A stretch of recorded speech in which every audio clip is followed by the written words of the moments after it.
So, good evening, everybody. Thanks for joining us again for this webinar tonight about Universita Bocconi and the admissions process and what the university has to offer you. This is now the fifth time we've done a webinar of this nature, and they are always very good and work best as interactive sessions. So we've chosen the speakers that we want to be here tonight on the basis that they can tell you everything you need to know about applying to Bocconi and what it's like to be there. And obviously, we really rely on you to ask questions as well. Now, we're going to have a couple of very quick presentations at the beginning, and then we're going to hear a lot more about student experience there. While everybody else is speaking, please do feel free to put your questions in the Q&A function that you can see at the bottom of the screen. Please don't use chat because that makes things a little bit more awkward, but you stick everything in the Q&A, you might get a response from one of us while there's talking going on, but we will definitely get to your questions at the end. But the main focus of today is to address admissions to Bocconi in 2023 and 2024. And judging by the information you gave us when you signed up to this webinar, that covers nearly all of you. So we will be talking from a very British perspective here, but please, if you're from a different education system, don't worry about it. Do ask your questions. Now, before I throw over to our first speaker, I will introduce all of our speakers so you know who you've got here. You've got Mario Tabarini, who is the head of the admission and guidance team at Universita Bocconi. You have his colleague, Valeria Pinti, who is responsible for the UK, amongst other things. And then you have two representatives of the university from a different side, both from the UK. You have Zaiim Premji, originally from London, I would describe as from. And he is a third-year student on economics and finance. And we have Giovannetti, who is also a third-year student on economics and social sciences. So if you have any questions about those particular programs, put them in the chat and we will get your chance to hear directly from them a little bit later on. But without further ado, I'm going to invite Mario to unmute himself, share his screen, and set the scene and give us a little bit of information about why it is Bocconi is somewhere you should seriously consider. Thank you so much, Mark, and welcome everybody. It's a pleasure to be here, as Mark said, for the fifth time in a few years, and I'm so glad you're joining us. We try to be as more effective as possible and to give you all the necessary information. So my name is Mario. I'm in charge of recruitment here at Bocconi, as Mark anticipated, and I've been in Bocconi for many years. So Bocconi, for the ones of you who do not know anything about our university, it has been founded in 1902, so pretty recent for Italian standards, but it was the first one granting a degree in economics in Italy, economics and commerce, and it was the only one for about 50 years, sorry, until the Second World War. And Bocconi is very much international. We started our first exchange program back in 1974. The Erasmus program, so the mobility program through the European Union that you may be aware of, started in 1987. So we were actually there well before doing these exchanges and partnerships all over the world. And internationality is in our DNA also because we were the first university in Italy ever granting a degree fully taught, an undergraduate degree fully taught in English back in 2001, the Bachelor of International Economics and Management, which is still existing today. The university is mid-sized, 15,000 students, not that big because we don't offer all the disciplines. We are very much focused on social sciences, and I will come to that later on in the presentation. Very international means that we have 124 today nationalities on campus, and that within the programs, the BSc taught in English, which are the large majority, we are at 44% of the students non-Italian, so from outside Italy. If we take the last intake, so 2022, September 2022 intake, in the first year, we have reached 50% of students non-Italian. So, and the goal is to have half class of Italians, half class of students coming from all over the world. To position Bocconi, you can take basically any ranking you want, QS, Financial Times, US News, Times Higher, any ranking. In the, let's say, ranking by discipline, by subject, because we're not, as I said, a multi-faculty university, you will find Bocconi very often at among the top 20 in the world and the top 3, top 5 in Europe, which means very often also number 1 or number 2 in the European Union. Bocconi is also very strong in research. Not only so in the rankings, Financial Times, QS, we'll find many universities there who are very, very well reputed within the indicators like diversity, internationality, or placement, salary. But these rankings do not usually rank research. When it comes to research, there are very few universities who are good at that as well, together both in the rankings, let's say, by program, but also in the ranking by research. And Bocconi is there. The European research grants, which are the grants given by the European Union to the best scholars, are given to Bocconi scholars in a number which is very high, the highest in the European Union, and it's usually in the last 5 years among the top 3, top 4 in Europe.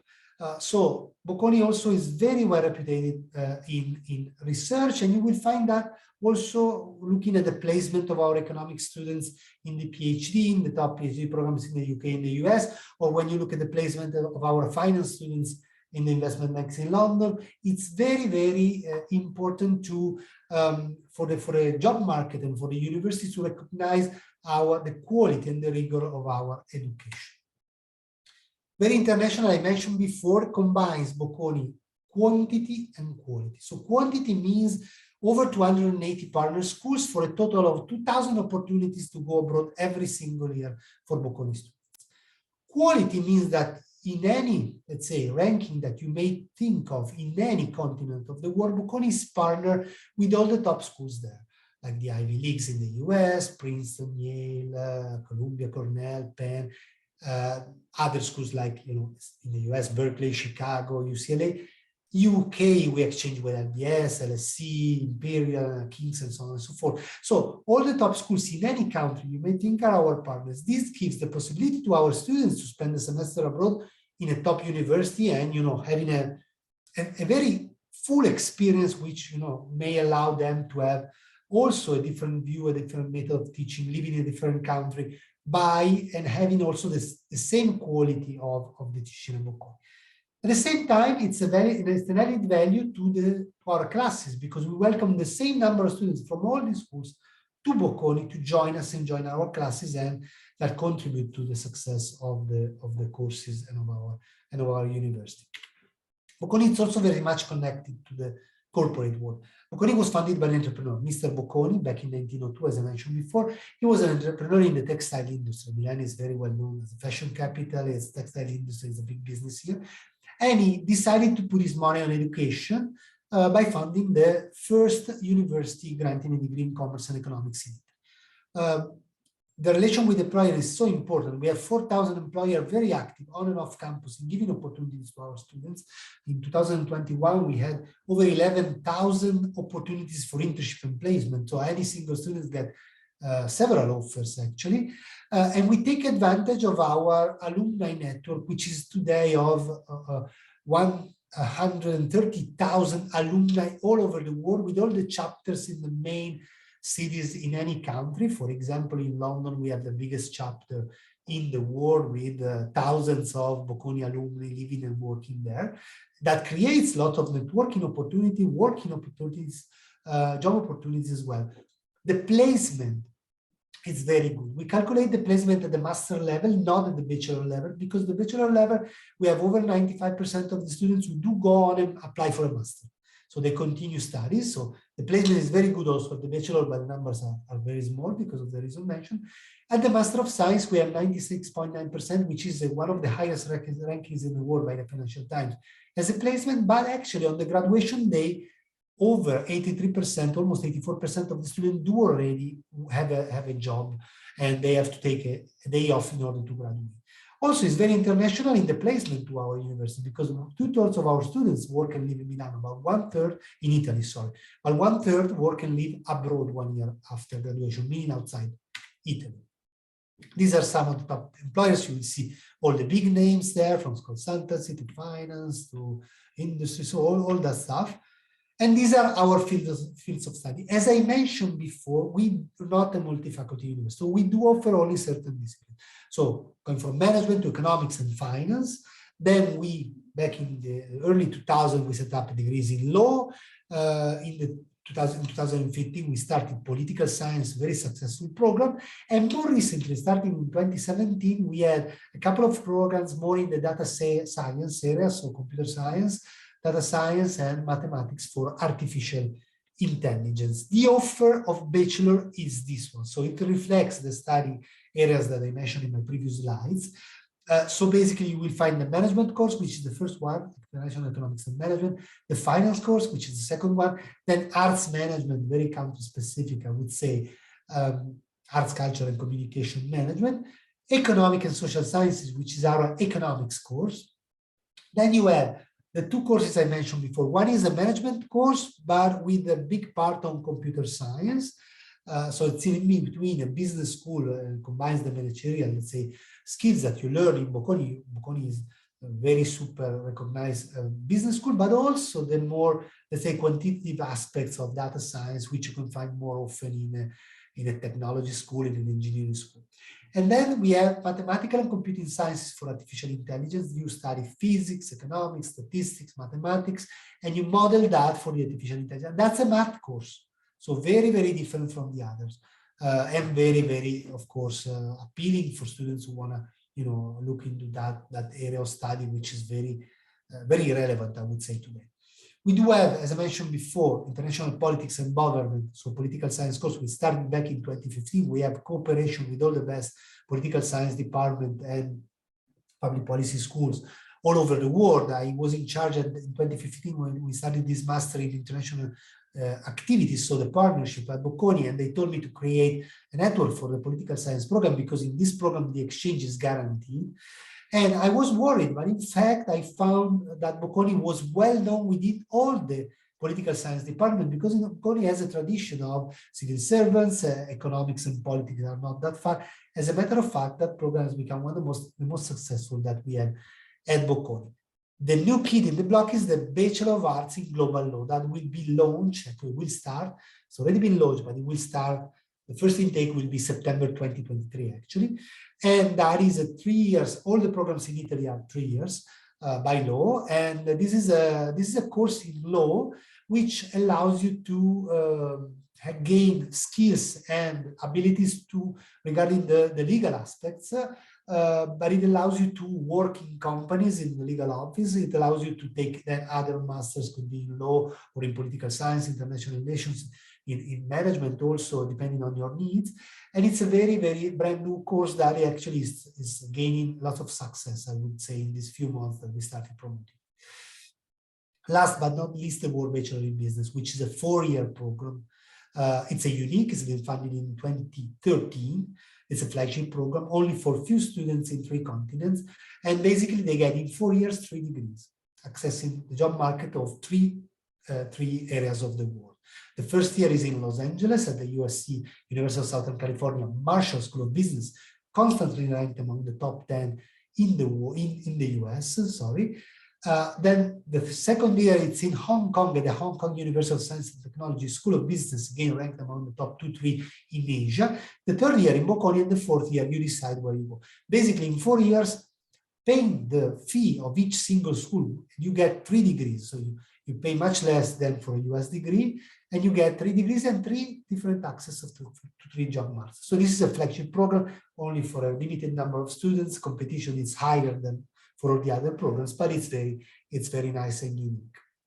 Then we have some courses in Italian for the Italian public, but I have to say that we have moved, as you can see, all the courses that we started in the last 10 years are offer only in English, and that's the way it is the university. It's super international. So I will stop here, my part of the presentation, and back to you, Mark. And Thank you.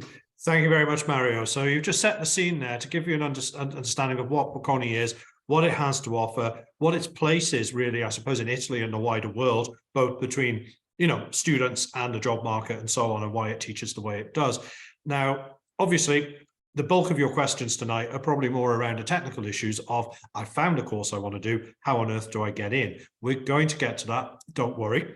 But before I invite Valeria to say a few, to explain how that works, I would just like to introduce our 2 students here and to get them to say a few words about who they are and what they are doing at Bocconi, maybe what's coming next for them as part of their degree and where they intend to go afterwards. So first of all, I'll come to you, Zaiim, because you're top on my screen, no other reason. So please tell us a little more about you. Sure, thanks, Mark. So hey all, I'm Zaiim, I'm a final year international economics and finance student, and I'm majoring in economics. Plans for the next few months are to go on exchange to UMichigan next semester come back, hopefully graduate soon after, and then I'm off to London to start an investment banking at BNP Paribas. And then after that, not really sure, but that's what the next year or so holds. Okay, well, that's a long-term plan for now, I guess. You know, there'll be more, I'm sure, coming from that. And Georgia, please tell us a little bit about you. Thank you, Mark, and welcome everyone. So my name is Georgia. I'm originally Italian, but I completed all my high school years in the UK, living abroad. And I'm also a final year student studying economic and social sciences. Similar to Zaiim, I'm also going on exchange next semester at Pontificia Universidad Católica, which is a university in Chile. So off to the other side of the world pretty soon. My plans may be a bit less clear than Zaiim's, but following an internship this summer, I've found an interest in renewable energy. So looking to go into that area, but still very open to options. Great, thank you very much. Now, the purpose of that was obviously for you to understand who we have here. So if you've got any particular questions relating to those programs, please do direct them to Zaiim and Georgia. I'm sure they'll also be more than happy to talk about their experience in Milan, from getting into the university, living in the city, and all the rest of it. We will come to that from a student perspective, but first I think it's more helpful to get the university perspective on that. And I'd like to invite Valeria now to unmute herself and talk you all the way through the admissions process, the financial aid, all the things that you need from that perspective. And then obviously, if there are any questions that come up from that, we will get to them a bit later on. Thank you very much. Thank you, Mark. I will share right now my screen. Okay, so let's start to enter and speaking to you about the application timeline and also more about in general, the admission process. First of all, as you can see from this slide, in Bocconi, we have 3 different biggest session.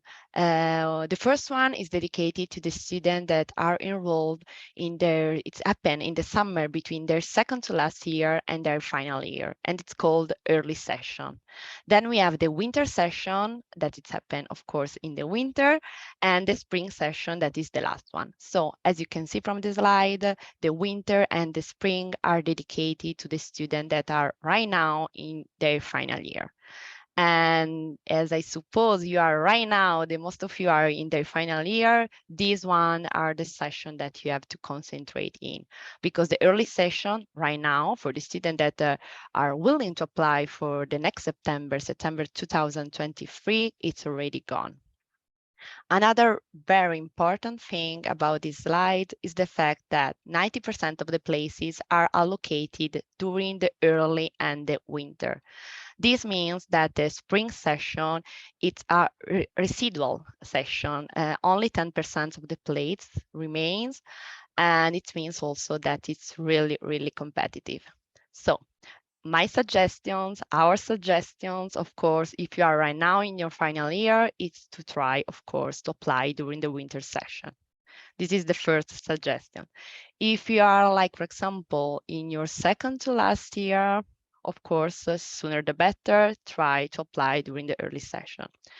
Can you reapply? Yes, of course. So if you're not going to meet during the early or in the winter, you can apply again for the next one, of course. I want to pass to the next slide, and we will return to the timeline also later. How it works, which are the criteria to apply for Bocconi. We have 2 main criteria. It's a really quantitative selection. So the first one is one selection test. You can decide if you want to do the SAT, ICT, or our Bocconi online test. This counts for the 55% of the final grade. Then the second criteria is your school transcript. So we're going to check your high school grades from your second to last and the third to last year. This means that we are not going to check your grades in your final year, okay? So for example, if you're attending a British curricula, this means that we're going to check your GCSE and the AS level here. Or for example, if you're doing the IB program, we're going to check your IB middle year or GCSE and IB1. And if you're doing your American diploma, we're going to check your second to last and third to last year, okay? Then this is our criteria. As I was saying before, it's a really quantitative selection, okay? But then you see that on the slide, there is also written that you have to apply or you have to upload during your application also your CV and a motivational letter. Why? Because we also want to check what are you doing outside of your classroom during high school, of course. But as you can see, the percentage is already full with the selection test and the school transcript. This means that when we are going to check the CV and the personal letter, we're going to check them, for example, if you have a really good application and we are considering you for the scholarship, then of course we're going to check your CV and motivational letter. And the second moment when you are going to check this, it's, for example, if there are two students that have at the end the same score in our ranking in your application, in that moment, your CV and motivational letter will be really, really important. Okay. Then, as I said at the beginning, you have the first thing to think for you is which kind of test you want to apply with. Okay, so you can, as I said at the beginning, you can apply with SAT, ICT, or Bocconi online test. And the first other thing to keep in mind is that you can't apply through the UCAS platform. Okay, Bocconi has its own platform for the application. And when you want to apply, as I was saying before the deadline, you need to have in your hands already the result of one of these tests. For us, it's the same. If you want to apply for the SAT, ICT, or our Bocconi test, you have to find which is the test that is the best fit for you, okay? And for example, for the, I'm sure that you already know the SAT, ICT are international tests. So there are some specific dates during the year when you can apply with, and of course, they have their own timeline when you will get also the results. The Bocconi online test is quite different. In particular, it changed a lot during the last year. So as you can see from the slide, right now you can apply for the Bocconi test normally from July till March in the year that you are applying. You can apply maximum 3 times, and this covers all the 3 sessions. So I'm saying 3 times considering early, winter, and spring session. So it's also really important to decide when it's the right moment to play these 3 possibilities. Then, for example, one last thing that I want to underline on this slide is also the result timeline. You get the result, for example, for the winter session, you will get the result on March. This means that if you are admitted in Bocconi, the offer is unconditional because you are going to be evaluated on one selection test and your high school grades. What are you doing during your final year? We are not going to check that. The only important thing is that you have, of course, to get your diploma, the British diploma, the IB diploma, the American diploma. What are you studying in? You have to get your diploma, but we are not going to check the final grade or which are your grades in your final year. So the only thing to keep in mind is that, for example, if you are following the British diploma, you will have to pass 3 A-level. If you're gonna studying in a IB school, you have to get your IB full diploma, not the IB certificate. If you're studying in an American diploma school, you will need to get your American diploma and the free AP. These are the requirements. Then I will say the last important thing about these first 2 slides is the fact that you will have the possibility to apply for all the bachelor in Bocconi, but you can list up to 4 programs. So this is I think this is a really good opportunities because it's normal that your age you don't already know if you want to study management or finance, for example. So it's normal that you want to try both of these bachelor, for example. So you will be able to list up to 4 programs. The order, it's really, really important. So the first one, of course, will be your first choice. And you are going to be evaluated in your first choice. And if you're not going to admit it for that one, you are going to be evaluated for the second one, and so on. Let's talk a bit also about the Bocconi test. As I said before, we changed our test, and starting from this year, it's really, really similar to the SAT. Speaking about on the structure, and you, as I said before, you have maximum 3 attempts during the winter, the early winter and spring session. It lasts for 75 minutes and it counts 50 multiple choice questions. One difference, speaking about SAT and Bocconi test, is the fact that in our Bocconi online test, the mathematical part is bigger than the one that you can find, for example, in the SAT. Of course, I already know that probably someone of you will request if they can do the Bocconi online test in English or in Italian, if you are lucky to know also Italian. And of course, it's up to you to decide if you want to do the Bocconi online test in Italian or in English. What is really important about the Bocconi test is the fact that it's a, first of all, it's a time management test. So you really need to practice. Of course, you have to study as for the SAT, but the main important thing is that no one can complete all the tests. This is not the idea, the aim of our test. The first important thing is that you have to understand which are the subjects, which are the area that you are, which you are strong. Try to focus on that one, and our suggestion is also try to start from that one, okay? Because as you can see from also the point rules, if you get a wrong answer, you will get also negative points. So try to focus on your strong area, leave the other at the end, and then decide, of course, if you want to try them or maybe it's better to leave it blank. Then let's arrive at one of the last slides of this presentation, how much it costs to study in Bocconi. We are a private university, so it costs around 13,000 per year.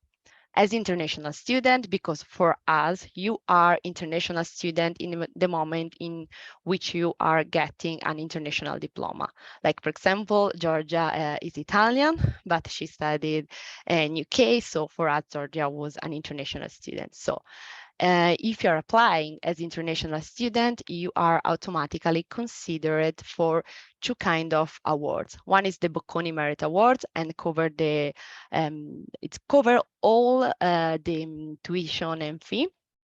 And there is also the Bocconi International Award that cover 50% of the fee.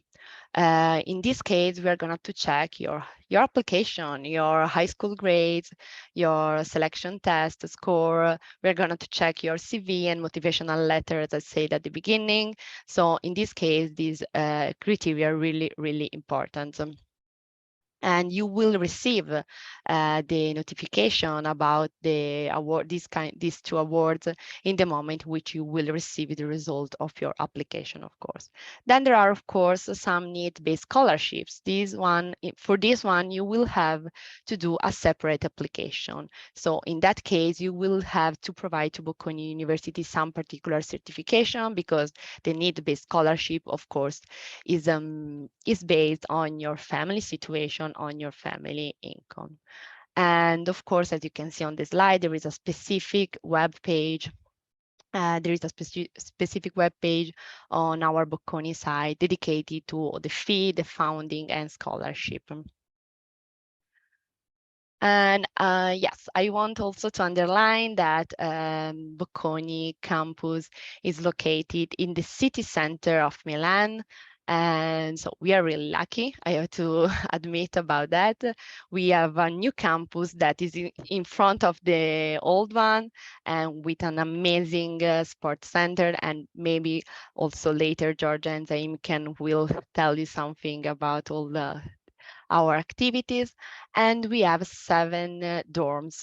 3 of them are literally on campus, and the other 4 are in the same neighborhood where Bocconi is situated.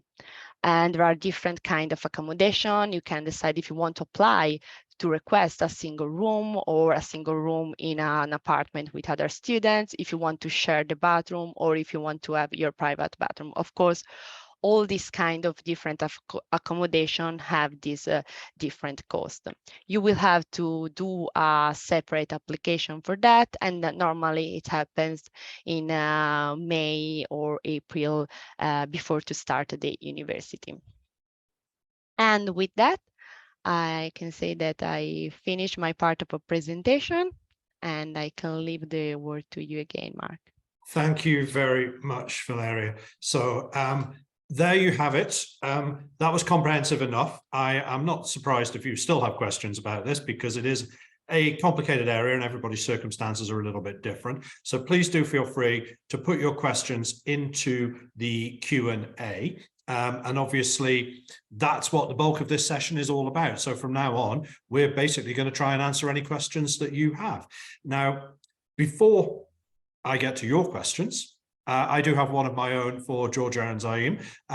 When they were introducing themselves earlier, they were explaining very clearly that they're off on exchange to Chile or to University of Michigan in a matter of weeks, really. Are you getting support from the university for that, for your studies, or how is that being? How do the finances of that work? Can you apply for additional support, or what fees do you pay when you get there, etc.? Maybe I'll come to you first, Georgia, on that.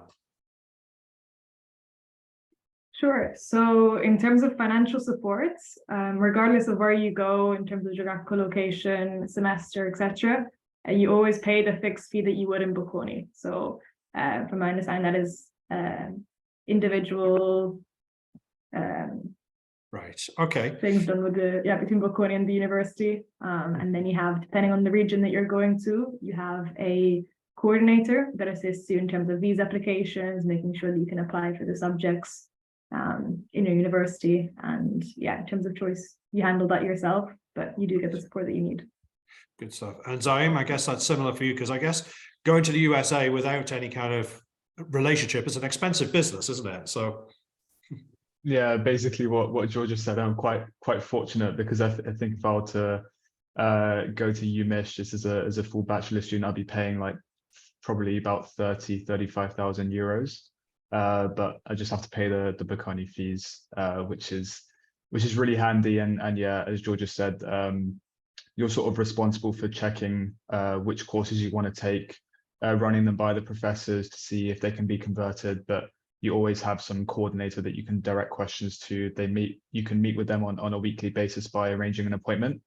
And then also you always have your point of contact at your host university. So for the past month or so now, I've been in contact more with UMichigan than Bocconi. So you feel properly prepared for what comes next when you get over there. I mean, obviously you'll see when you get there, but I mean, there's a lot that can be done in advance. And the first question I want to come to, I mean, again, this one's actually more for you, Mario, I would imagine. And it's a slightly different thing. It takes us off into a different area, but is it possible to study in the UK and then do a year at Bocconi on placement? Well, it is possible to come for a year at Bocconi on, let's say, study abroad or exchange while you're studying at university in the UK. Yes. The difference is that we have 25 partners in the UK. So schools I mentioned from LSE to LBS to all the universities. So within their program, you can come to Bocconi in your third year, usually in the UK, and do 1 year of exchange in Bocconi, and then come back and convert all the grades. Likewise, we're sending our students. So this is one way. If you're not from one of these 25 partner universities, but you're doing another university, then you can do you can come to Bocconi on a fee-paying basis only for a semester or a year. That can be done. If you don't plan to study the whole degree at Bocconi, okay, Right. So thank you very much. So there is a possibility there. I think, you know, we often get asked about transferring in from a different university. I think that's probably going to be more complicated, but exchange, study abroad periods are, you know, the mechanism by which Georgia and Zaiim are going abroad. When they're in Chile and Michigan, there will be Chile and Michigan students in Bocconi. That's how exchanges work. So there will be people coming both ways. And again, that creates even more of an international environment on campus than there already is. Now, looking again at the questions we've got here, as I knew there would be, there are a lot of very specific things about the admissions process and tests and stuff like that, which I'm going to get to in a moment. But there have also been a couple of questions relating to specific programs. And this first one I want to ask about is, well, the first one I want to come to is a question about the World Bachelor in Business. Is it possible to explain that in more detail? Obviously, you mentioned that, Mario, you were talking about it, that it's in 3 universities and so on, but we have had a question specifically asking for a little bit more. I don't know if there's anything more that you or Valeria would like to say about that one tonight. It's a Bachelor of Business program, so very, very, very easy like that. The first year it's in the US. You do all the core courses, the fundamentals of any US Bachelor program in business. Then the second year you move to Hong Kong and you do the more specialized courses. The third year, it's in Milano, doing mainly electives and coping with the exams required at Bocconi that are, you know, not offered in the other 2 schools. And then the fourth year, you decide where you go. You can go in Bocconi, at USC in Los Angeles, or in Hong Kong. And at the end of the 4 years, as said, you have 3 degrees and access to 3 different job markets. So the courses, the groups move together. So all the students do the first year in Los Angeles, second year in Hong Kong, and so on and so forth. You pay the fees of the hosting school for the year. So for example, the first year in Los Angeles, you will pay the fees for the USC undergraduate business program, second year in Hong Kong, and third year in Milano, our respective fees. Milan and Hong Kong are very much aligned, and of course much lower than the US one. And the fourth year, depending where you want to stay. If you want to go to Los Angeles, you will pay that. If you want to stay in Milan or in Hong Kong, you will pay our fees. It's 50 places for the 3 continents. Generally speaking, is a third, and a third. So a third North and South America, a third for Europe, Middle East, and Africa, and a third for Asia and Asia Pacific. This is not, though, very mathematical. So there might be a slight, you know, not exactly a third, depending on the quality of the candidates. The candidates, the ratio is 1 to 10, whereas, for example, for Bocconi is 1 to 6. Even though I have to say that it's really self-selected. So probably would have many more applications for that program, but many students do not even apply because they know that it's very, very much competitive. So only the students with a pretty high, let's say, profile would apply. For that program, which is a very important thing, if you apply on the selection for that program is separate from the others. You can apply both to the Bocconi programs and then to the WBB, or vice versa, to the WBB and then to the Bocconi program. The deadline for the WBB is only one in the last year, and it is in the beginning of December. It's the US normal deadline. For application, it's gone through Common App, so the American way of, let's say, selecting students, of evaluating students. And it's a program that, gives also scholarship to the best students and all that stuff. I recommend this. Of course, it's very, very nice. The students, after, they don't even, have the time to finish the program, and they get very good opportunities, but those courses really very much selective. Yeah, it's one of those things. It sounds amazing, but yes, it is competitive, and it is, difficult to get in. But Mario, as you were saying there, it's like it doesn't count as one of your 4 choices in Bocconi, so it's separate from that. And it's the only case when, give an example, a student is selected for the early session at Bocconi, which is due usually in September, by October, and then he can apply, he or she can apply for the WBB in December, and if he gets admitted to the WBB, the results will be out in early April, or March, April. He can withdraw from the other course at Bocconi without, of course, losing any money, and go for the WBB. Or vice versa. Yes, you can have both offers. I think Zaiim had both offers at the end of the day. He got a full scholarship for Bocconi, but he was admitted also to WBB. I remember that. I see. But of course, he was admitted without a scholarship to WB, and then he decided to come to Bocconi. I think not only for that reason. I don't know, Zaiim. No, I actually got the presidential scholarship for WBB as well, but I decided to pick Bocconi because I wanted to be a little bit closer to home, and also COVID changed things as well. I think that was a bit of a situation in Hong Kong at the time as well, so just logistics was easier to go with Bocconi. Yeah, absolutely. Of course, because both of you started in the teeth of COVID, didn't you, in 2020? Which I will just say this because I say it all the time in all my other presentations these days. If you speak to students who started in 2020, do be aware that their experience at university is very different, I hope, from what you're going to get. So directly comparable, it isn't, even if they're on the same program. Having said that, there are a couple of questions about program, and Georgia, you're going to be put on the spot here. Couple of questions that have come in. One is very general. Can you sort of describe what happens on the economics and social sciences course? What does it involve? And then we had another question that was related to the fact that you said something earlier about your interest in renewable energy and so on, and whether that been directly sparked by something on your curriculum, if you like, or if that's something you've alighted or you've landed on separately. Yeah, so I'd say my answers are quite linked for the two questions. So going more broadly into what economic and social sciences is, it is the economics course of the university. So in terms of long-term prospects, many students or classmates of mine, they're doing the economic and social sciences bachelor, go on to do the economic and social science master. And then from there, you're still very open in choices in terms of going in the job markets, but also many go into the research area as economists. So the courses that we study are very specific to learning the economic models. So it's very quantitative. We have a lot of maths in the first year, statistics, econometrics, also supported by, of course, the microeconomics, macroeconomics. But I would say it's much more deep in terms of the economic understanding for models that maybe the economics and management program does.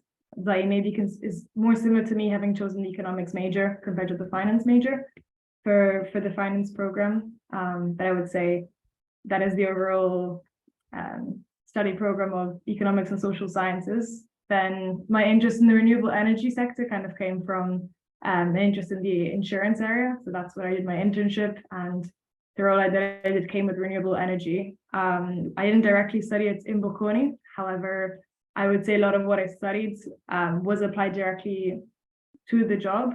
And furthermore, you do have the possibility for, I think, all or almost all bachelors to do electives in your final year. And there are definitely opportunities to expand more on it.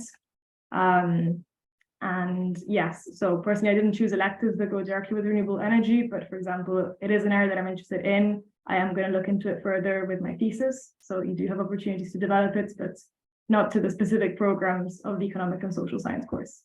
Okay. Thanks very much, Georgia. I hope that answered your question, whoever you were.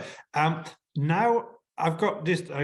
This is going to be much more for Mario and Valeria. There are two basic themes emerging in the questions, one of which I think Mario just basically touched on, and it comes up every single time. It's about acceptance rates. And we've got somebody asking here, what's the acceptance rate for economics related courses for international students? And also, what is the acceptance rates for economics and finance? That's come up again. You did briefly mention a figure there, Mario. I don't know if you just want to repeat it so they can be very clear. Our figures overall, it's 1 to 6. So 1 accepted out of 6 application. So this doesn't tell all, because we have the students can apply up to 4 courses, 5 courses actually, so 4 courses, sorry. In order of preference, so you have students applying to different courses. So some courses in some sessions may be a bit more selective, some session may be more selective than others, and it's also really unpredictable. Last year the early session was less competitive than the winter session.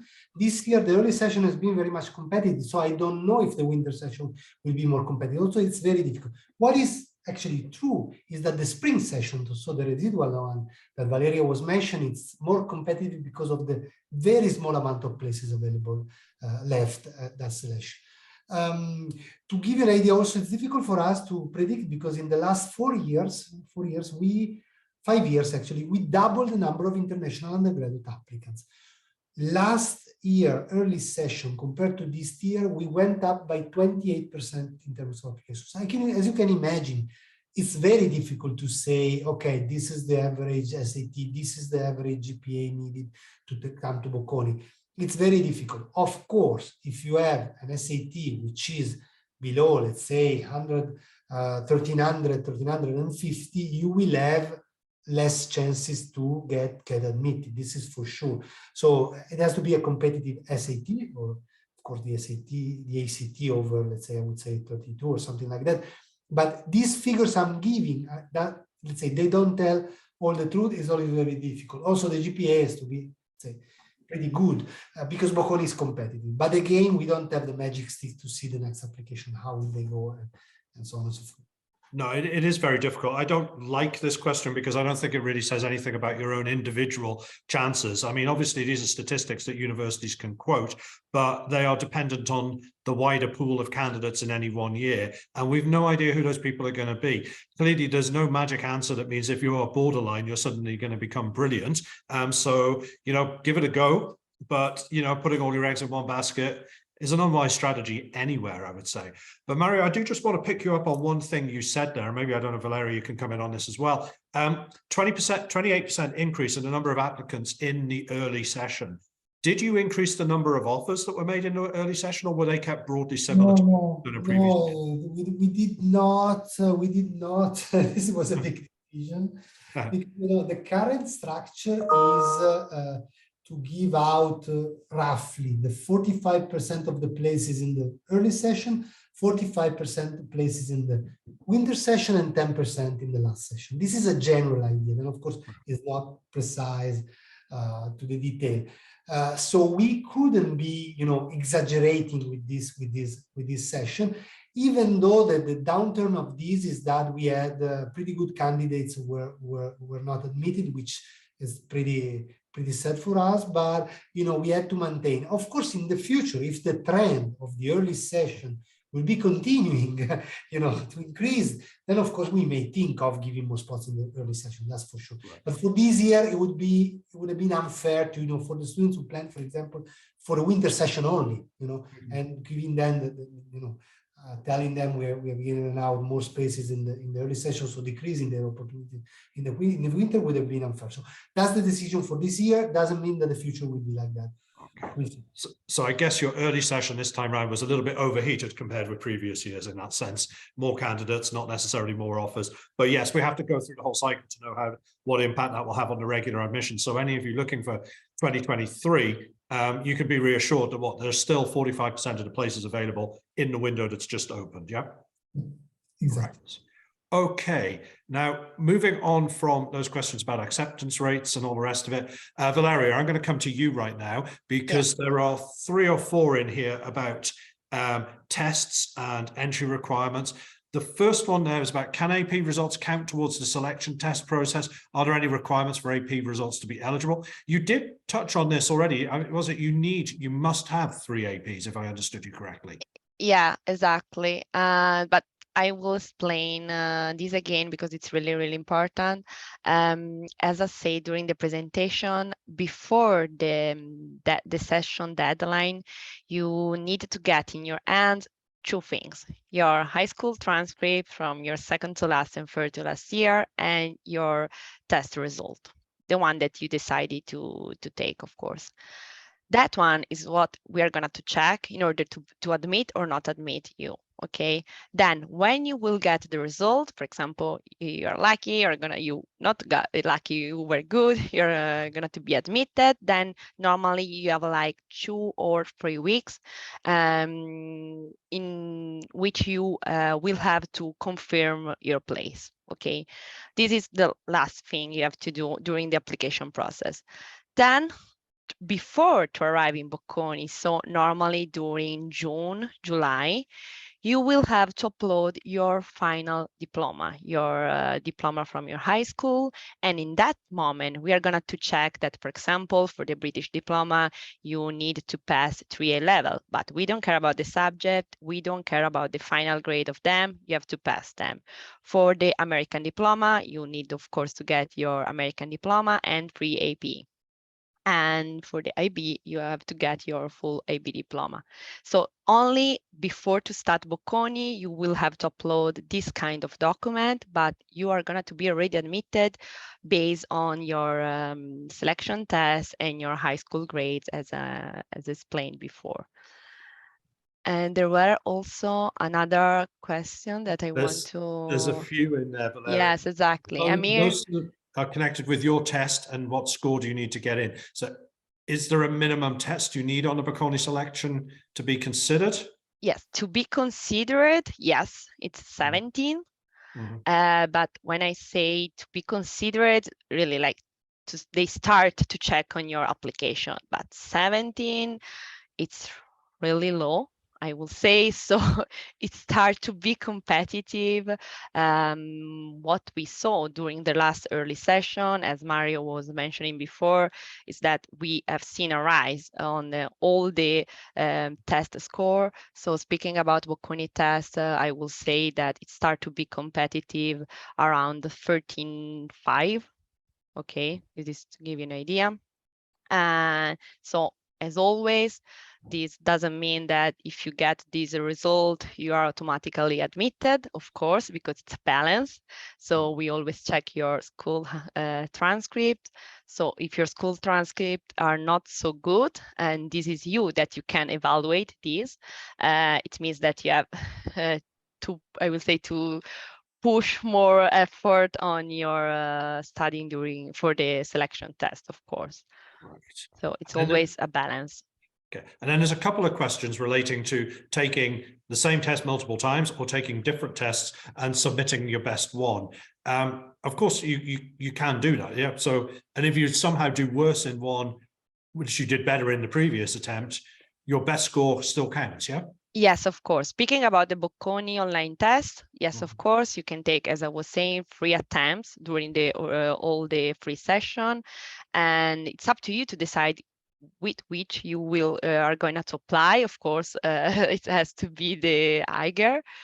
So, for example, if you took the first test and you get 18, and in the second test is like around 40. Of course, you're going to apply with the 30, but if your first attempt was higher than the second one, it's up to you to decide which one you want to apply with, and you will apply with the first one. Right. And I know Mario's, I'm going to come to you, Valeria, but I know Mario's kind of answered this one already about desirable scores on the ACT and the SAT. It's going up. Clearly, it's going up. I think it was sort of 1350 or something. You know, what would you say is the, you know, well, we used below to say which it's very tough? We used to say 3050 on average. That means the average is always very tricky, because the average means that there are admitted students below 1350. Here has been exceptionally competitive, so you would have less chances to get in below 1350. But you know, but it's difficult to predict. What you can do, I saw there was a question. You can do from this year compared to last year's a bit of strategy, because in the previous years our test was done, you know, after you were applying to Bocconi, and you know, if you had wanted to go for the test of Bocconi, you could only have the test of that session presented. So this year you can have strategy. So you can do the Bocconi test, see the immediate result, know that, as Valeria said, let's say I would be more, let's say, conservative, from 30 to 35 could be already a competitive, let's say, score. And you see, you have a score of the Bocconi test, a score of the SAT maybe, or the and you can prepare them, you know, in the same time. You prepare for the SAT and give also the Bocconi test, because the preparation is the same, and then see which is the, let's say, the best score to submit. You can even try a couple of times the Bocconi test. Bocconi test you can do 3 times in a given year. So given that, for example, you did only one Bocconi test for the early session, or you didn't do any one, you still have 2 or 3 sessions to go, and you can do 2 of them. One maybe before Christmas, I would say, and one after Christmas in January before the deadline. And see, you have the highest score. At the same time, you may also have an SAT and see which is the best. So this strategy was impossible in the past. And this was done by our, let's say, office, our university, to be a bit more, oriented towards the students, to allow them to know a bit better their chances to be admitted, even though, of course, at the end of the day, the selection may be different every time. Right. Now, there are a couple of questions here, Valeria, still while I'm on you. I'm going to come back to Georgia and Zaiim very soon, so get ready. But these ones relate to this thing that you don't look at the grades in the final year of high school. It's the penultimate and the year before. So year 11 and 12 in the UK system. So there's a couple of questions that are related. In terms of the British system, do you only check GCSEs, or are the end of year 12 predicted grades taken into account as well? Now, from my understanding, because the year 12 grades are internal assessments, would you look at them, or do you regard those as rather, let's go on the GCSEs instead? No, so we don't check at your predicted grades. This is the first answer. Then if your school provide you some specific certificate or some specific grade about your year 12, of course, you're going to have to upload them. But we know that some schools don't provide this kind of grade for the year 12. So in that case, the admission office are going to duplicate your GCSE also in your second to last year. Yeah, I mean, in the British system, if you insisted on that, you'd be the only people doing so. So you'd effectively have something that's created for your own purposes. I'd say it's far healthier to go on external exams. But related to that, and this is a good question as well, if you take a gap year and apply after you've actually finished school, clearly they are no longer predicted grades, but will those ones count? And I know the answer to this one, but I'll come to you, Valeria, on that. Yes. There's a reason why they don't, isn't there? Is the second answer, is the same answer someone before, I think, was asking if they are doing to another university and they start to another university, they want to apply for Bocconi later than high school, or if they take gap here, it's the same answer. So you're gonna to apply for Bocconi and you're gonna to be evaluated for the same criteria. So you have to do one selection test, and we're gonna to check your high school grades from second to last and third to last year in both these cases. Yeah. So the only important thing about the student that were asking about the gap here, of course, is that you are gonna to apply for Bocconi in the moment in which you knew that you are gonna to start in the next September. So of course we are not gonna to preserve your place if you're gonna to be admitted for another year. So take your gap year, enjoy that, and apply to Bocconi in the moment in which you will be ready to start the next September. So yeah, deferred entry is not a thing. You can't do it. Exactly. You are competing against all the other students applying in that year, and you are competing on the same basis. So even if you've finished high school, you're still competing with people who haven't. Therefore, it goes back to GCSEs in year 12 every single time. So that's just the way it exactly is. Right. Now, I'm going to give you a break, Valeria, and there's a few in here that I'm going to come to you both on. What A-levels are recommended required? And somebody's asked Zaiim and Georgia, what A-levels did you actually take? And I suppose tell us what you took and whether you think they were the best preparation, or should you have done something else? I'll come to you first, Zaiim, on that. Sure. I took 4 A-levels. I did maths, further maths, economics, and chemistry. I would probably recommend doing a lighter 4th subject, but I definitely thought that maths and further maths were really useful, especially because everyone talks about Bocconi degrees being really quantitative. And even though I took further maths, I still found the Bocconi maths really challenging, and especially moving on to macroeconomics, because there's a lot of models involved with that. And definitely economics was useful to prepare me. But what they do at Bocconi anyways is your first year is sort of standardized in the sense that they're trying to bring everyone up to the same level on the course. So even if you haven't taken economics at high school, which is quite common at some Italian high schools, they still make sure that you sort of start from the beginning and you have that build up of knowledge. So even if you haven't taken economics at high school, it's not really a problem. And Georgia, what about you? What did you do, and was it the best way into Bocconi, would you say? Yeah, so I took the International Baccalaureate. So I did 3 subjects at a higher level. I did Spanish, history, and economics. And then at a standard level, I took maths, chemistry, and English. I would say also doing one of the more quantitative courses in Bocconi, the fact that I did maths at a standard level, I definitely was at the lower end of the scale in terms of quantitative preparation. But then I'd say this speaks to Bocconi. They do, regardless of the background that you have. I have classmates that did, for example, the linguistic high school in Italy. And so, you know, people are doing AS maths or standard level maths. And teachers teach you, you know, assuming that you have 0 prior knowledge. So the pace is quick. You do need to take the time to study for it, but you do have all the materials you need. The teachers are very available, both in class and outside of class. And I would say Bocconi, in all the subjects you take, if you have the willingness to, you know, put the effort in and reach out for help, you get as much help as you want. So I would say, yeah, keep your derivatives and integrals in mind throughout the year, but don't worry too much about the subject you take. The most important thing is that you do something you enjoy, because ultimately that's how you do best. No, that's true, but it is quantitative. There's no running away from that. No. Let's put it that way. Math is going to come up whether you like it or not, so you better like it. This next question is actually directed at Zaiim, but I'm going to come to both of you, but I will do Zaiim first. Internship opportunities during your time at Bocconi. What opportunities have come your way for internships and work experience while you've been there? Sure. So, I mean, I was very set on the investment banking route when I started, and that process starts very early with the banks in terms of recruiting. So in my first year, I did a spring week at Bank of America. Between my first and second year, I did a 4-week investment banking internship at a boutique in America. Then I applied for internships last autumn. So in the autumn of my second year, I got into a summer internship at BNP Paribas, which I just completed this summer.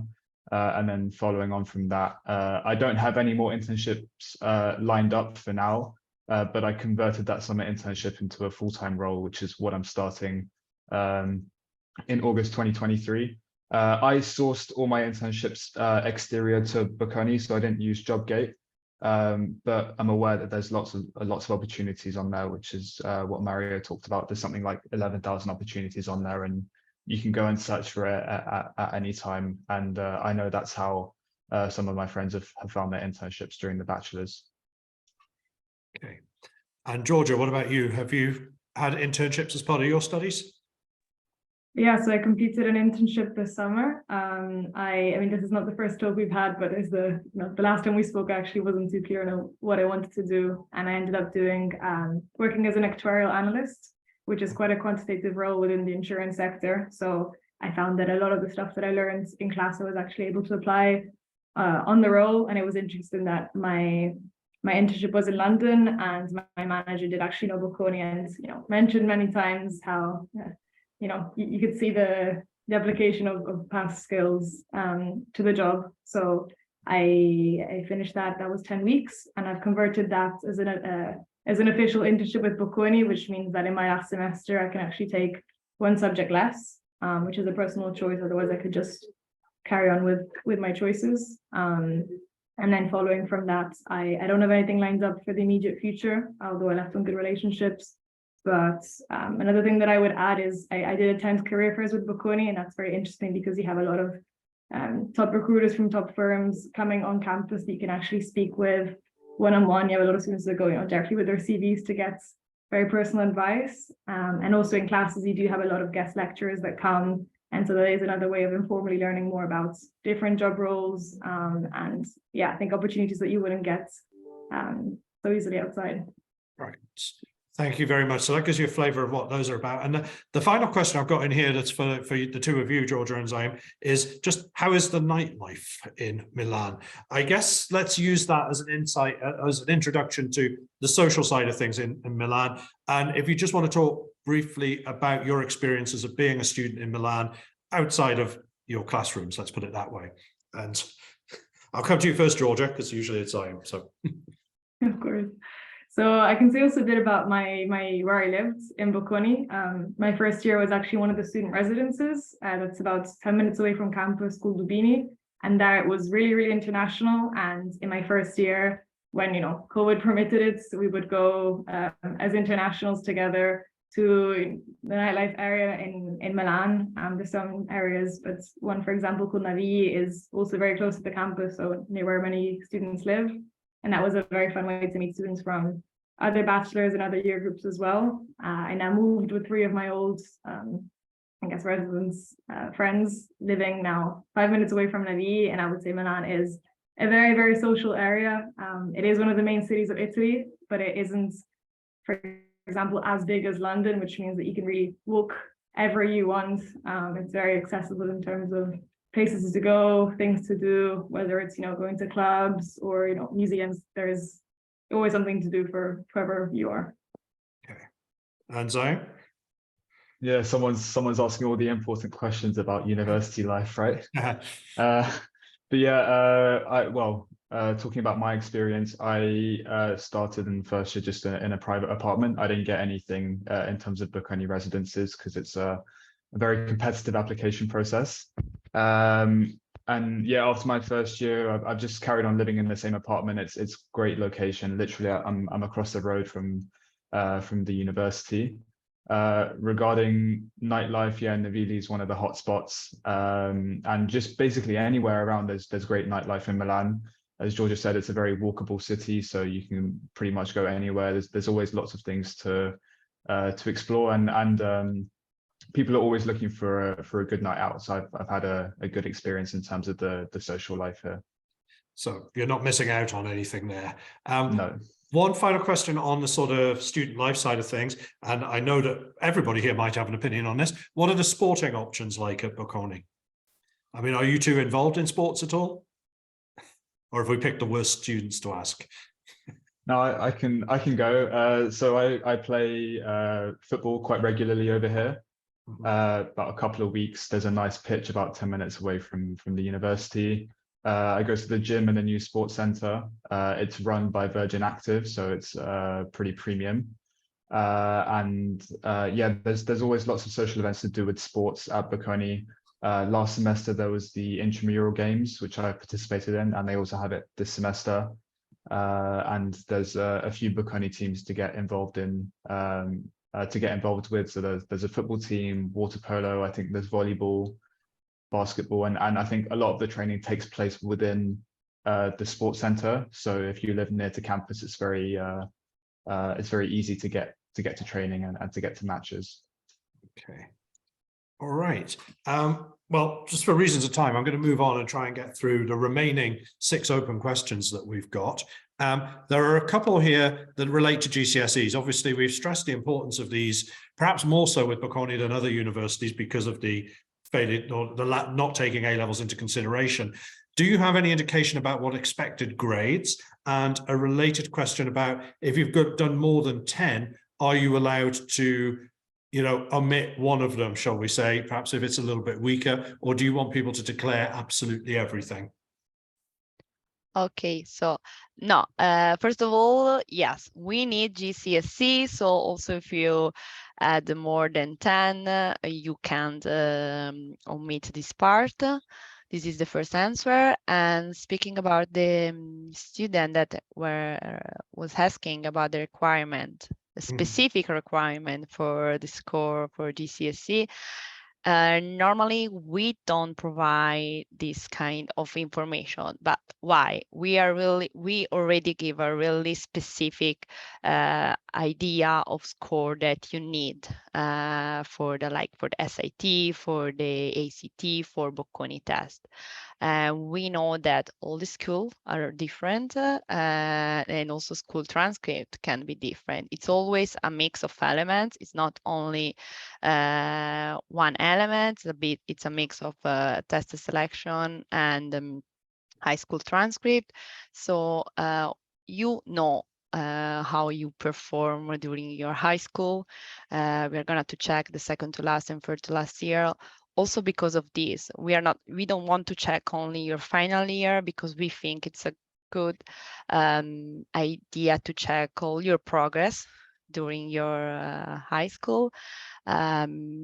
So I think this kind of all these kind of elements will help you. I mean, you will judge yourself, you know how you perform in your class in comparison with your schoolmates. You have already an idea about the test selection score, so you can get your conclusion, I will say, by yourself. Okay. All right. Thank you for that, Valeria. I've got one question here that I'm going to answer, and then there's one more for Mario and one more for Valeria we're going to come to, unless anything else comes in.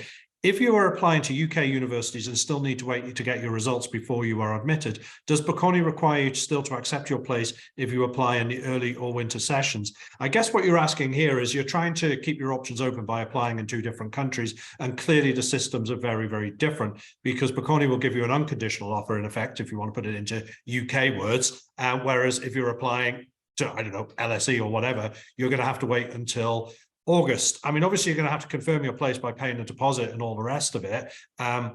It does happen every year that some people will change their minds, and people do have more than one option. That's absolutely fine.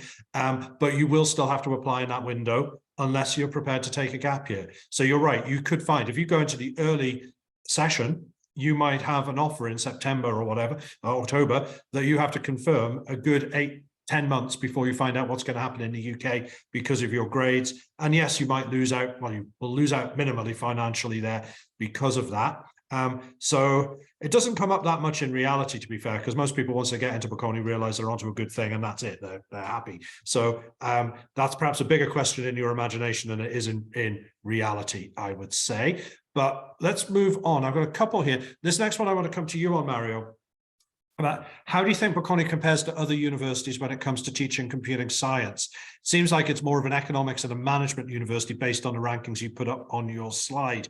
And I guess from a heritage point of view, that's definitely true. But then the role of computing science within economics and management, finance, and all the rest of it is so huge these days. But what would your input into that question be?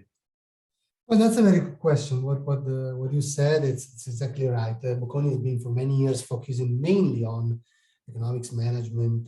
It's a business school, but of course, you know, in the more recent times, the big data, managing data, all computing sciences related jobs in statistics, informatics, computer science, mathematics have become central in probably any job, even managerial jobs. So the idea here, when back in 2017, we started the first bachelor in economics management and computer science, was coming from the market, from the employees, from the employers, sorry, so from the employers.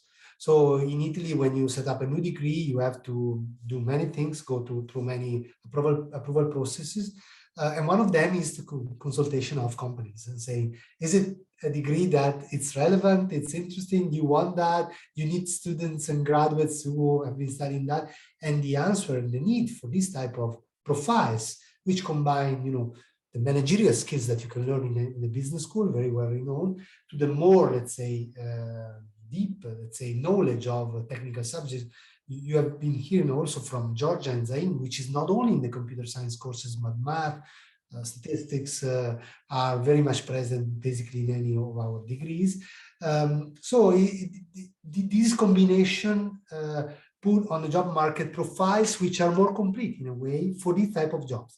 People who can speak to the analysts, to the people you want to do for example, the engineers or the data scientists in particular, which maybe are very much expert in their field, but they cannot, you know, they are not able to interact well with others outside of their let's say expertise zone. So you combine these two profiles, speaking and working as a manager, knowing that big part, but able to be managing that, or to talk people who manage that. So that profile is very good. The second one, which is math for artificial intelligence, came, let's say, on the way in 2020, and that was even more, let's say, specific to a certain area of expertise and of work, which is the one related to the artificial intelligence work. So yes, Bocconi is mainly in the ranking for business and economics, but for one single reason, because these courses are very much recent. You cannot be in the ranking in, you know, the first graduates for this program have been 2 years ago for the computer science one, and actually this year, actually not this year, next year will be for the math for AI. So we cannot be in the ranking because we're too young for that, but I'm sure in a few years' time we will be there as well in the rankings. Okay, thank you very much, Mario. Well, we're down to the last two questions and running out of time, or three now, but let me come, I'll deal with one very quickly. Does it matter when you apply during the winter session, and is it all weighted equally during the same session? I guess what you're asking there is, is there any difference to applying on the first day of the session to the last day? Which, Valeria, I think you can probably answer that with one word, can't you? No, speaking about the weight of all the elements is the same in every session. As mentioned at the beginning of my part of presentation, the only thing that changes is that the fact that the spring session it's really competitive because it's remain only the 10% of the places, so it's a residual. So I mean, all the suggestion that we provide you during the presentation, speaking about the SAT score and all these kind of elements, of course, during the spring session, probably they will be higher. This is the only difference. But apart of this, the elements and the weight of the elements will be the same in all the. So there's no advantage to getting your application in on the day they open over the day they close. Exactly, it doesn't matter. But if I may, the only suggest it doesn't really matter. But when we say that, then people do apply everybody in the last 3 or 4 hours. No, that's not. You know, that's not good. What you're more likely to find, Mario, in a UK context is they'll think there's some kind of advantage by applying the second you open. So that's more what I'm worried about here. But I appreciate on a global perspective, you're probably correct there. Final question I want to come to you on, Valeria, with is about requirements for a scholarship. You did touch on this earlier. It is one of those chicken and egg questions. It's not, you're never going to get an answer in advance as to what you were going to get, are you? But what would you be looking for a scholarship? Exactly. It depends on the scholarship, of course. If we are speaking about a scholarship that are what we call our merit scholarship, so the one based on your application, you don't have to do nothing. I mean, we're going to check your application, your selection test score, your high school transcript, and if they are really good, and also your motivational letter and CV, of course. And if they are really good, in the moment in which you receive your admission letter, so you will also know about this kind of scholarship if you have obtained that one or not. These are two kind of different scholarship. One cover 100% of the fee, the second one cover 50% of the fee. These one are for merit. Then we have scholarship based on your need-based scholarship. So these one are based on your family situation. So in that case, you will have to provide to Bocconi some specific document. This scholarship is not, I was saying you have to provide to Bocconi, but this kind of scholarship is not managed by Bocconi. It's an agreement between Bocconi University and the region where Milan is located.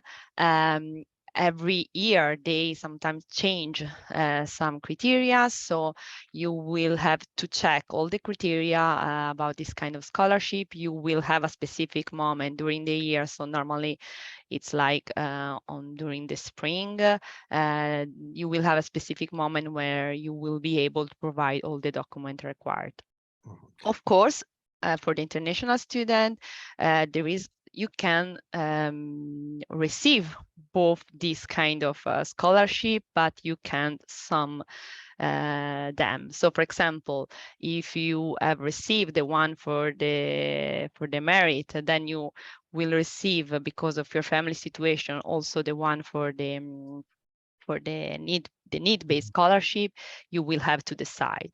And at the same time, if you won't receive the one for the merit, of course you will be able to apply for the need-based scholarship in a second moment. Okay, so we often get questions along the lines of what GPA plus SAT score do I need to get a scholarship? There is no answer to that question except good ones, obviously. All right, now the final question, because we've been on this quite a while now. This is one that I'm going to throw over to Georgia and to Zaiim. How important is it being able to speak Italian, would you say? I mean, obviously, all your classes are in English, so I'm guessing from that point of view, not that important, but hey, you are in Milan, right? So, Georgia, let's come to you first on that, being the Italian, or half Italian. I'd say I definitely have the upper hand because I did come fluent in Italian. I would say it is a nice added bonus also. I mean, when you are in a new place, you know, the language, but it definitely doesn't limit you. Maybe Zaiim can, you know, expand a bit on that. Yeah, I mean, I can touch upon it a bit more because I only knew English and French coming into it. I think Italian, it does help at the beginning, especially when you're trying to sort out your accommodation and all of the logistical stuff. But when you arrive in Milan, I don't think it really matters too much. It's quite an international city, so if you need a bit of time to sort of adjust to the language, that's okay. A lot of people speak English around here, but also within the university, I think everyone is pretty open. You don't really have any cliques or whatnot if you don't speak Italian. So I don't really think it's that limiting, but it does help if you do speak Italian, I'd say. Okay. No, I mean, obviously, you're going to a new country, do learn the language. I would say it's always nice to do and a sensible thing to do. It will improve your experience of life in Milan for sure. But is it strictly speaking necessary? Probably not. Okay. Now, thank you everybody for being here. We have now exhausted all 30 odd questions in addition to our presentation. So I'm not intending to take any more. You've had your chance. What I'd like to do now is just ask Georgia and Zaiim again, just in conclusion, what would you say from your experience in Milan? Is there anything that you've taken from your experience in Bocconi that perhaps we haven't really touched on so far? Or what encouragement would you give to people just like you, but like 4 or 5 years younger, looking at their options now? Is there any words of wisdom, words of advice you can think of that you would like to share with them?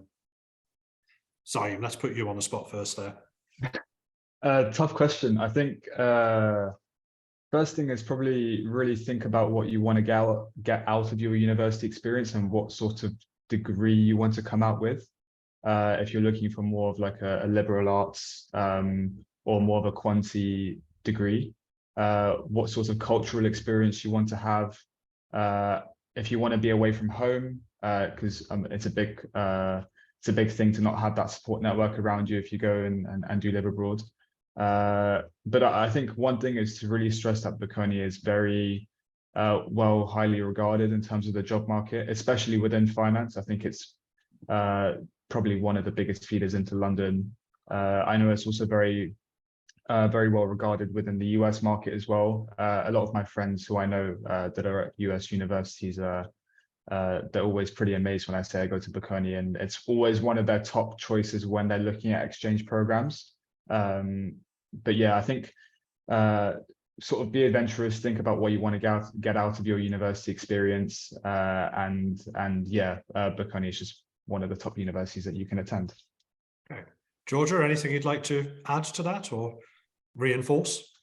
Yeah, I mean, I think Zaiim touched on all the main points. I would just say my experience of, the typical Bocconi students who are all very different is kind of this very work hard, play hard mentality. Like the courses require a lot of effort to be put in, both in the classroom and outside. But at the same time, there are a lot of extracurriculars that we didn't touch on, but Bocconi offers. A lot of students tend to travel, whether in Italy or abroad. Milan is very connected in terms of trains and flights. And it really, is about what you want to get out of the experience. You leave with a top degree from a top university, and you have all the names you need to put yourself out there in terms of connecting and finding out what you want to do. Great. So thanks very much, Georgia and Zaiim, for taking part this evening. Valeria, obviously you are the person to contact, and I'll make sure everybody on this call has your details so they can get hold of you with any questions they have. She and I will actually be touring around schools in the UK for the next couple of weeks. So both of us are regularly in high schools in the UK. But again, any questions you've got there, Valeria is your point of contact. But I would now like to throw over to Mario to have the last word.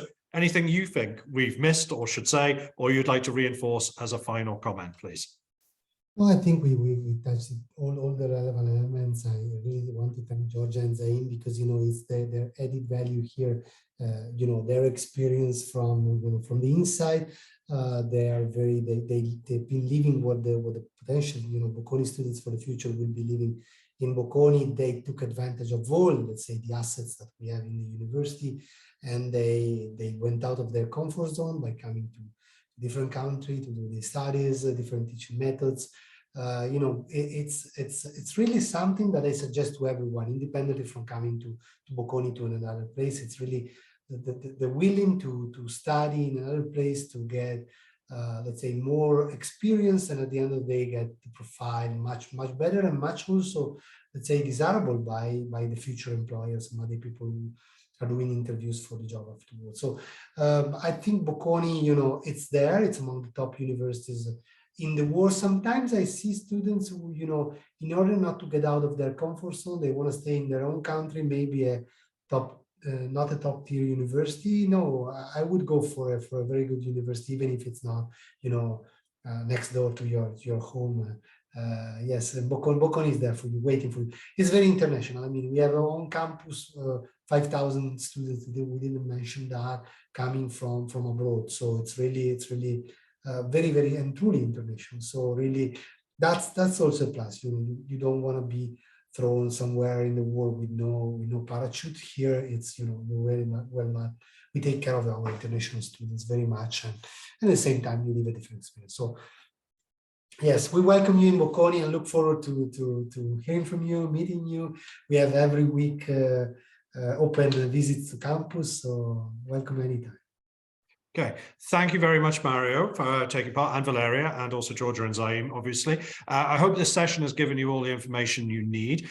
We will be posting it up on YouTube, so if there's anything you want to review, you're going to get a link to that tomorrow. And again, you'll get contact details to some of the resources we've referred to tonight. If you've got any questions about Bocconi, obviously you can route them through me to Valeria, and we will happily help you with all the information you need, and then just wish you good luck, really. That's all we can do beyond that. So with that, thank you very much and good night.